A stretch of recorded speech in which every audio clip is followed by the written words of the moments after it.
តាំងប្រាប់តាមរបៀបណាការរាប់អានដ៏ស្មោះជឿជ្រៅខ្លាំងកន្លងមកមិនដែលនឹកស្មានថាមានថ្ងៃដែលត្រូវបែកគ្នាធ្លាប់អង្គុយនិយាយគ្នារហូតដល់ចិត្តភ្លឺធ្លាប់ជួយគ្នាគ្រប់យ៉ាងពេលជប់ទុក្ខលំបាកតែថ្ងៃនេះគ្រប់យ៉ាងហាក់ដូចជាបាត់បង់នៅសល់តែរូបភាពចាស់ក្នុងចិត្តអ្នកឯងអនុស្សាវរីយ៍ពីបាននឹងលុបតែពេលនេះចប់មិនអាចបកក្រោយវិញបានចូលដល់វ័យមួយដែលលែងសូវព្រួយរឿងរាប់អានអ្នកណារាប់បានក៏រាប់បើមិនកើតគុំចងពៀ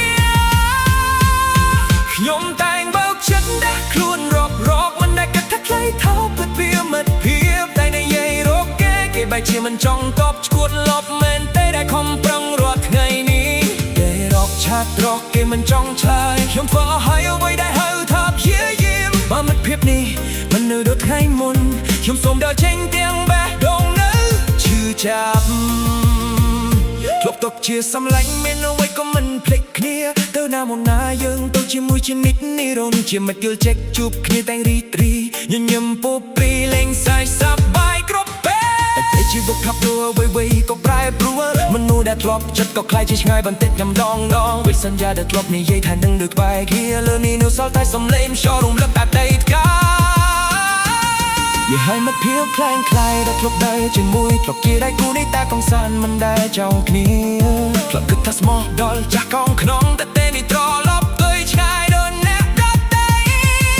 បាត់ថ្ងៃណាមួយនឹកឃើញរឿងចាស់សូមនឹងថាខ្ញុំធ្លាប់ស្មោះពីចិត្តតែការទៅតាមមនោដែលមិនអោយរំលាយវាដល់ពេលដែលត្រូវបញ្ចប់ហើយខ្ញុំតែងបោកចិត្តដាក់ខ្លួនរកមិនដែលគិតថាថ្លៃថោកព្រោះវាមិត្តភាពតែនិយាយរកគេបែរជាមិនចង់តបឈួតលប់មែនទេដែលខំប្រឹងរាល់ថ្ងៃនេះ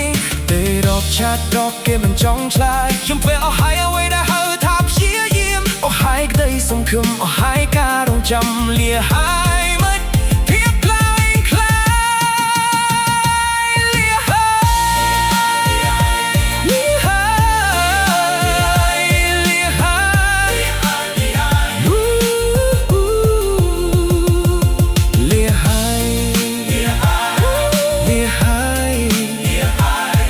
លាហើយមិត្តភាពដែលខ្ញុំគិតតែអ្នកឯង